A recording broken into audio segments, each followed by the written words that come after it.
మీ ఎలాంటి వ్యాపార ప్రకటనలకైనా వెంటనే మా ఛానల్ సంప్రదించండి. ఓం సదాశివసమారంభాం వ్యాసశంకరమధ్యమాం అస్మదాచార్యపర్యంతాం వందే గురుపరంపరాం.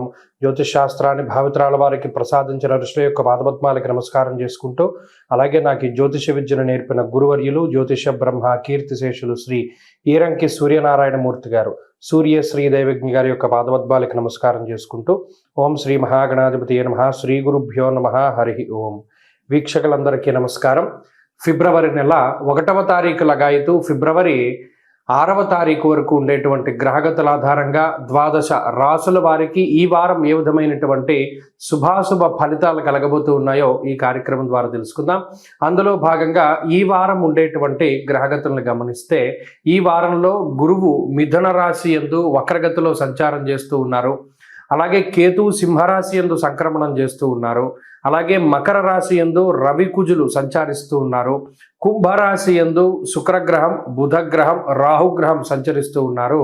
మీనరాశి యందు శనేశ్వరుడు ఉన్నారు. అలాగే చంద్రుడు ఈ వారంలో కర్కాటక రాశి మొదలు తులారాశి వరకు సంచారం చేయబోతూ ఉన్నారు. ఇటువంటి పరిస్థితుల్లో 12 రాశుల వారికి ఏ విధమైనటువంటి ఫలితాలు కలగబోతున్నా తెలుసుకుందాం. అందులో భాగంగా వృషభ రాశి వారికి ఈ వారం సాధారణమైనటువంటి గ్రహస్థితి గోచరిస్తూ ఉన్నది. దీర్ఘ సంచార గ్రహాల యొక్క అనుకూలత చాలా కాలంగా ఈ రాశి మీద ఉన్నది కాబట్టి ఆర్థిక సంబంధమైనటువంటి విషయాలలో ఏ విధమైనటువంటి లోటు ఈ వారం కూడా కనబడదు. అయితే ఈ వారంలో ప్రధానంగా గ్రహస్థితి అంతా కూడా మీ దశమ కేంద్రమందు కేంద్రీకృతమై ఉన్నటువంటి పరిస్థితి. దశమంలో రాహువు, దశమంలో బుధుడు, దశమంలో శుక్రగ్రహం తాలూకు స్థితి. అలాగే ఈ వారంలో ప్రత్యేకించి చంద్రగ్రహం అనుకూలంగా ఉండడంతో ఒకంత మానసిక ప్రశాంతత లభించేటువంటి వారంగా చెప్పవచ్చును. గత కొద్ది వారాలుగా ఏదైతే కొంత మానసిక అలజడి మీకు ఉన్నదో, మీ యందు ఉన్నదో, ఆ అలజడిని అతిక్రమించేటువంటి శక్తి స్థైర్యాలు ఈ వారంలో లభించడానికి అవకాశం ఉంటుంది. మనస్సౌఖ్యం, యశోవృద్ధిం, సౌభాగ్యంచ ధనాగమః అన్నది శాస్త్రం.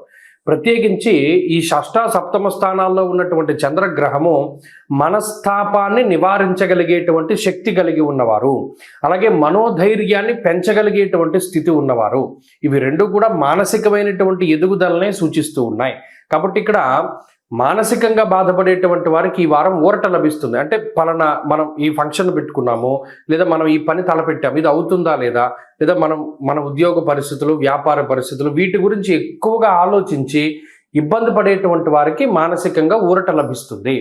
అలాగే దశమ కేంద్రం ముందు ఎప్పుడైతే ఇన్ని గ్రహాల యొక్క స్థితి ఉన్నదో ఉద్యోగపరమైనటువంటి కించిత్ ఒత్తిడి అధికంగా ఉంటుంది. అంటే పని చేసేటువంటి సమయం అధికంగా ఉంటుంది. ఈ వారంలో ఎక్కువ సమయాన్ని పనిలో, అంటే మీరు చేసేటువంటి వృత్తి ఉద్యోగాల్లో గడపడానికి ఎక్కువ మీరు వినియోగం చేస్తూ ఉంటారు.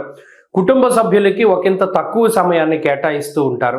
అలాగే మీకోసం మీరు సమయం కేటాయించుకునేది కూడా చాలా తక్కువగా ఉంటుంది. అంటే ఉదాహరణకి ఏదైనా మీకు ఆట విడుపుగా గతంలో చేసేటువంటి పనులు చేయడానికి ఈ వారం అవకాశం దొరక్కపోవడం కానీ, కాలాన్ని అతిక్రమించి భోజనం చేస్తూ ఉండడం కానీ, లేదా ఉరుకులు పరుగులుగా కొంత ముందుకు వెళుతూ ఉండేటువంటి పరిస్థితులు ఈ వారంలో ప్రధానంగా కనబడ్డాయి. ఈ వారంలో ఉండేటువంటి ఆరోగ్య పరిస్థితి బాగున్నది. ఆర్థిక పరమైనటువంటి విషయాలు కొంత సానుకూలంగానే ఉన్నాయి. అధికమైనటువంటి ఖర్చులు ఏవి కూడా ఈ వారంలో కనబడడం లేదు. సరికదా కొంత మీకు మనోల్లాసాన్ని కలగజేసేటువంటి విషయాలు, అంటే పలానా భవిష్యత్తులో ఒరే బాబు నీకు ఇది ఉద్యోగంలో ప్రమోషనో, లేదా నీకు తగినటువంటి గుర్తింపు వచ్చిందనో, లేకపోతే నీకు పలానా మంచి జరుగుతుందనో, ఇలా శుభవర్తమానాన్ని మీరు వినగలుగుతారు. ఏదైనా భవిష్యత్తుకు సంబంధించినటువంటి మంచి విషయాలు మీ చెవిలో పడడం ద్వారా మీ మనసు ఇంకా ఆహ్లాదకరంగా ఉంటుంది. కాబట్టి వృషభ రాశి వారు ఈ వారంలో మరింత అనుకూలమైనటువంటి ఫలితాలను సైతం సాధించడానికై ఎక్కువగా గణపతి ఆరాధన చేస్తూ ఉండడం చెప్పదగినటువంటి సూచన.